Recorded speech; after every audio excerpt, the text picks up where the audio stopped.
پیغام آتا ہے کہ سہیل افریدی کو ہٹا کر اس کو لگائیں، اس سے مراد کون ہے؟ کون آپ کو ہٹا کر دوسرے بندے کو لگانا چاہتے ہیں؟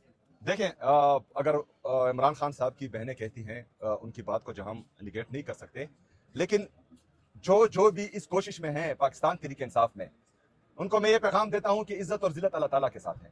کسی دوسرے بندے کی ٹانگ کھینچ کر اگر آپ اس مقام تک آ بھی گئے تو اگر اللہ تعالیٰ نے عزت نہیں دینی ہوگی وہ نہیں دے گا. اگر عزت اور ذلت انسانوں کے ہاتھ میں ہوتا تو عمران خان صاحب آج اڈیالہ جیل میں رہ کر پورے پاکستان کے لوگوں کی دلوں کی دھڑکن نہ ہوتا. جو بندے اقتدار میں بیٹھے ہوئے ہیں اور اپنے اقتدار کو طول دینے کے لیے مختلف قسم کے امینڈمنٹس لا رہے ہیں اور مختلف قسم کے ظلم اور ستم کر رہے ہیں، اور انہوں نے پنجاب میں جس طرح سابقہ فاٹا میں FCR کا قانون لاگو تھا اس طرح پورے پاکستان میں FCR کا قانون ان کو لانا نہیں ہوتا.